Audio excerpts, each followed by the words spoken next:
Today in this video we exploring greatest supercars that never made it to production. These supercars are amazing and super cool. Watch till end and tell me in comments that which supercar you like most.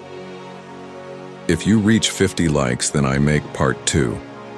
Jaguar XJ13 1966. If things had gone differently, the XJ13 and not the Lamborghini Miura might have been the world's first mid-engine supercar.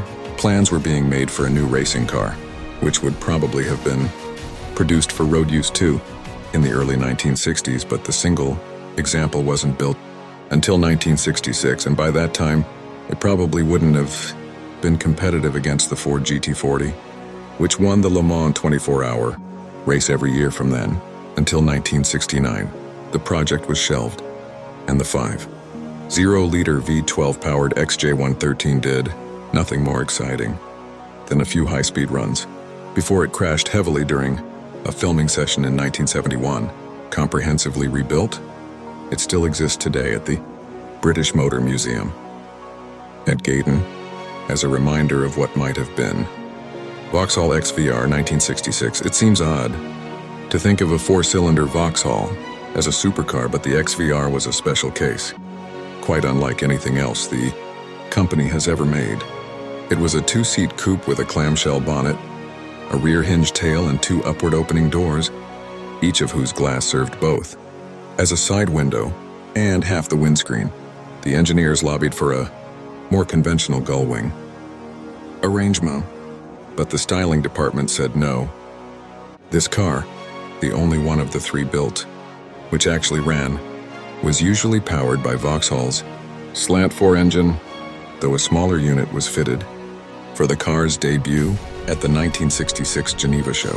For some reason it was attacked with an axe while on display in Canada and had to be broken up.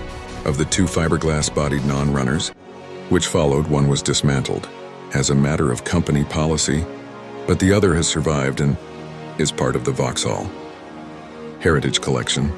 Alfa Romeo Carabo 1968. In Alfa Romeo's own words, Marcello Gandini, born 1938, abandoned the compass in favor of a ruler when designing on behalf of Bertone the wedge-shaped Carabo.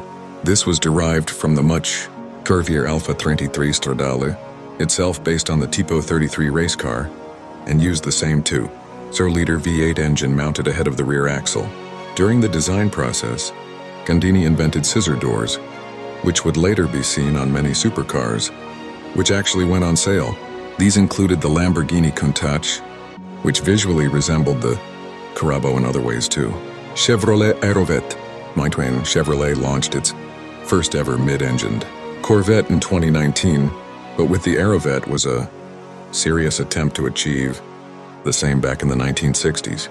It was designed by Zora Arkus Duntov, known as the father of the Corvette, and moved the idea of the American supercar forward in a significant way. That included using a pair of rotary engines developing 420 bhp that would have made the car very light and powerful. Problems arose when Chevrolet's general manager, John DeLorean, canned the project on cost grounds and then exhumed it in 1970 in response to the Ford back Di Tommaso Pantera for a motor show appearance. None of this helped the Aerovette into production, and customer research showed much resistance among existing Corvette drivers to a mid-engine model. Mercedes-Benz C109. 1969, Mercedes built several examples of the mid-engined, gull-wing-doored C111 sports car in 9 years. In supercar terms, this almost makes it a production model, but none of them was intended for public sale. The first 11 were all powered by rotary engines, either 3-rotor producing around 280 bp or 4-rotor producing nearer 350 bp, which provided enough information to convince Mercedes that rotaries were not the way forward.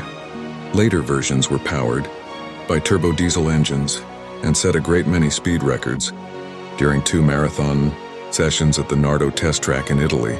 Some cars were also converted to take naturally aspirated 3, 5-liter and twin-turbocharged 4, 8-liter petrols V8. The latter produced nearly 500 bhp and gave the C111 a measured top speed of 250 mph.